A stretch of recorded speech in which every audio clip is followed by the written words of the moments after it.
Thank you, Frank, and it is truly a pleasure to be back here at Towns of York. Wow, seeing some familiar faces, seeing some poor people who've been dragged in. You know, that look is always on the face of the people that are coming with their spices and all of that sort of thing. But anyway, if I go back about 20 years, I was out with my gang, the two who are here, and we were going through Schaumburg, one of their little furniture plants. And in these furniture stores, they always have a little corner where you've got things that you can use to doll up, you know, your homes and everything else. And I stood there and there was a little plaque. Now, me being someone who wanted to be a tremendous father, I was always looking for the secrets and the tricks and how I could do that. And I saw this sign and it just jumped out at me. And I went, wow! And what it said was this: children, first we give them roots, then we give them wings. Wow, I mean, how many parents have problems because they don't ever want to give their children wings? So if we think about that, how does that look in the real world? You know, let's forget about humans for a second, but I want you to join me for a second, and let's go into the forest and go way up this tree. And what we see up there is this beautiful little nest. Kind of, you know, what happens in the real world with us, with parents, with children. And there's mama bird, and there's some of the little baby birds. Several are standing on the edge of the nest, and two of them, they take off. One of them is standing there, and it just doesn't want to go over the edge. Well, what do you think mama bird does?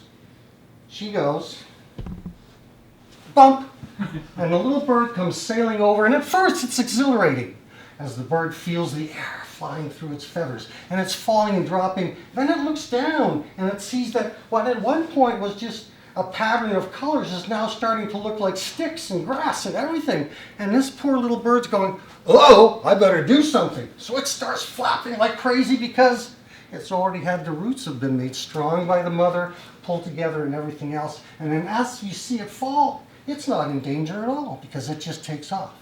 And there it goes. So after the little bump from mama bird, this bird went off and created all sorts of great things. And what I want to share with you today is my Toastmasters journey and the bumps that I've had along the way.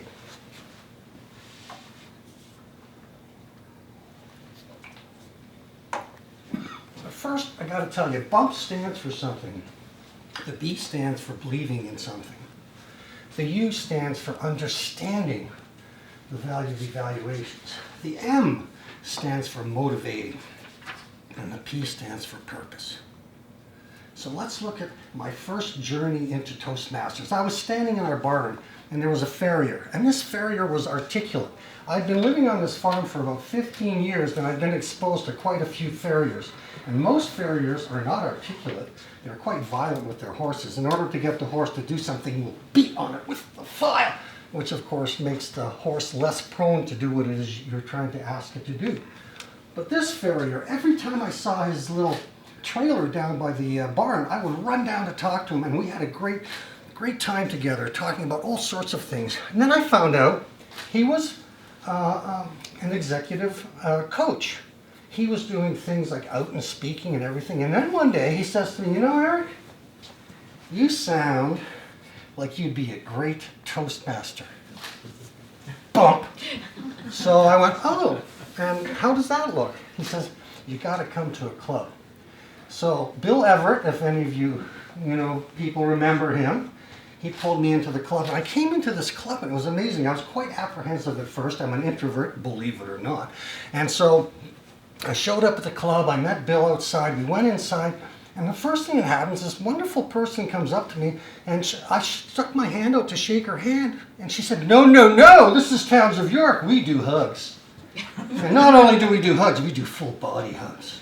And I went, oh, what's that? And she showed me, and I went, okay, I could join. This could be okay. This wasn't such a bad bump. But it was interesting, at that meeting, I discovered that Toastmasters does indeed subject you to the bump. I saw my first icebreaker. A woman got up, she came up here, she put her speech down, she was introduced properly, she grabbed the lectern. I could see that the wood was bending. She was holding it so hard. And she looked down and she read her speech all on one breath. And then she finished her speech and she sat down, and I thought, oh my gosh, that was terrible. And then things went on, and then the evaluator got up. And the evaluator started to evaluate her speech and how her presence and how she had the courage to get up there. And he talked about all the really positive things that happened for her. And I went, wow, this is an amazing environment. Think about it. She went through this thing as she fell from the nest. And she was at first elated, but then you could tell that she was getting very close to the ground, about to smack into it. And she flew. She did that initial speech, and then they talked to her and told her how much good she had done, right? They didn't mention all of the things that kind of stand out. And as humans, aren't we really good at picking out all the problems of people? I mean, don't we do that naturally? Well, hopefully Toastmasters don't. But it was really an amazing experience to see that. So I went back to Toastmasters. And as Frank said, it took me 9 months to get that first bump and do my first icebreaker. And during that whole time, I was terrified that someone would force me to do it, which is why whenever I introduce Toastmasters table topics, I say, let your comfort level be your guide. We don't do bumps arbitrarily on people. If you've been here for a while and you're a member, then by all means, get up and do it. But if you're a guest, let your comfort level be your guide. And then my next big bump came. I had no intention of getting into the contest circuit. None whatsoever. And then I was on my 4th speech, and we were coming up with the international contest. And 2 of our club's best speakers, one is here this evening, Mr. Mackay, and Ray Pons, they were both competing, and they came over to me and they said, Eric? I said, yeah. And they pushed me into the corner, and they put my hand up behind my back, and they said, why don't you come into the international speech contest? We think you're ready. And I was like, if these 2 speakers think I'm ready, I went, oh my gosh. And I felt this incredible feeling that they believed in me, that they were there to help support me. They were there to help me with my Toastmasters growth path.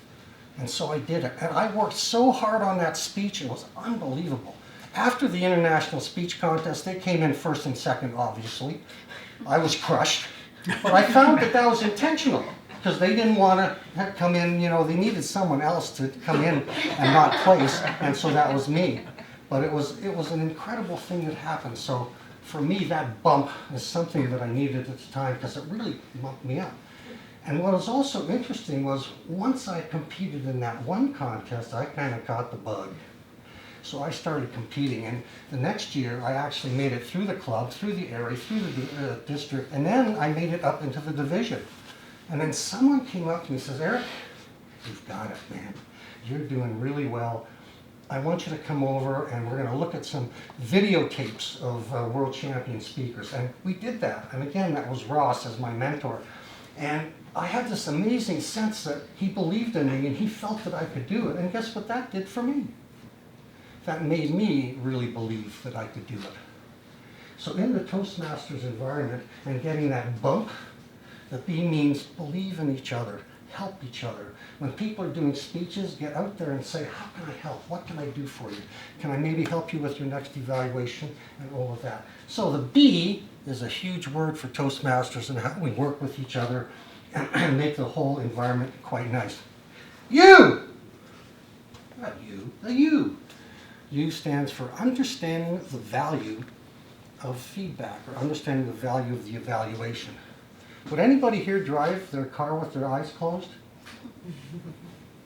No takers? Have you been on the roads lately? On the road. Oh. Yes, well, most people have the answer that there's no way they would do that. And I have some executives that I work with them in their companies, and I say, would you drive your car with your eyes closed? They say, are you out of your mind? And I say, well, why are you running your company with your eyes closed? A hallmark of Toastmasters is the evaluation. The evaluation tells us how we're doing. It's very important to take that message and make it work. Now, I did my number 10 bronze speech, which means it was my number 20 in my Toastmasters journey. And I worked on that speech, and I put everything into it, and I was going absolutely berserk, trying to make this the best darn speech I've ever done. And I found out that there were things called props. I must have had 300 of them up at that stage. And I was going through it, and everything was going just amazing. And then my evaluator got up, and he did the whole thing about belief, and he pointed out all the things that I did really positively. And I thought, this is great. And then he said, now, to the audience, and especially to our guests, I know that Eric's on a path to become a speaker. And Ross brought out his shotgun, and he gave me 2 barrels. Kaboom, kaboom, kaboom. And I got quite angry. And I was like, why would you do that? Because after 20 speeches, my evaluations were pretty good. But to be honest, when your evaluations are super good, you're not learning a lot, right? So as I was driving home, I said, Eric, you're a fool. Nobody disagreed with me in the car. And I phoned Ross with my cell phone, and I said, Ross, I really want to thank you for your heartfelt and honest evaluation. And that bump gave me a whole new different perspective on Toastmasters and the incredible value, right, for the evaluations that we receive. So understanding the true value of evaluations is very, very important to get that feedback. Number 3, motivation. Within Toastmasters, there's ways to motivate. Number 1 is will, our motivation to come to meetings. Our motivation is to show up. Our motivation is to do more speeches. In other words, our will. And then there's the nuts and bolts of Toastmasters, which is what are our skills? How do we do an opening? How do we do a close? How do we pull that all together? And when we're motivating people, what we really want to do is make absolutely sure that we motivate will first and then skill. Even a speaker who is on his journey to get there, if they keep coming back to our meetings, eventually they're going to learn all of the skills that they need. But if we destroy their will to come, if we focus on all the things that they did wrong in a speech, you kill their motivation. So when I go back to that first icebreaker that I saw, they motivated her. They told her all the things that she did, the courage that she had to get up there, and she came back and kept coming back, right? And what happened is, at that point, we had one speaker, and the VP of Ed at the time, a very energetic kind of guy, he convinced her that she should get up there and do her next speech. She had finished her CTM, hadn't done a speech in about 3 years, and I convinced her to come up and do it, right? And what happened then was the evaluator got up with his shotgun, and all he did was pick apart all the things that she did wrong. Can you guess what she did? Did she come back? No. She quit, right? And my big error was I didn't talk to the evaluator and say, be sure you call her. Because way back then, when you were doing a speech, you got a call from 3 people. You got a call from the chair to say, can I confirm that you're going to be on the roster this week? Because we didn't have easy speak and all of these things.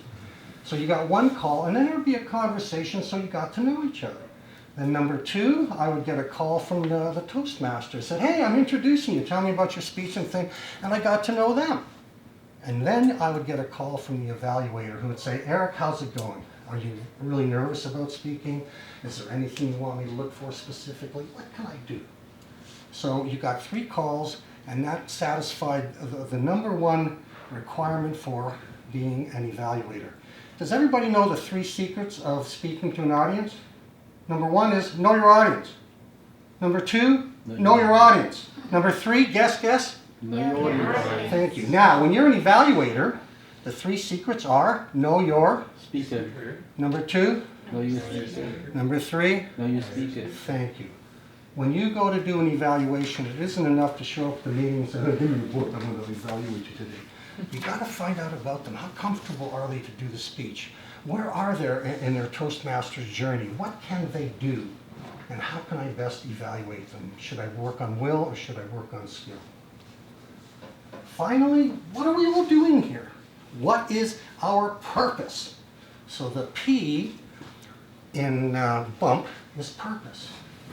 Anybody have a wild guess what we're doing here at Toastmasters? Let's go for the big guys. I personally came for the cake.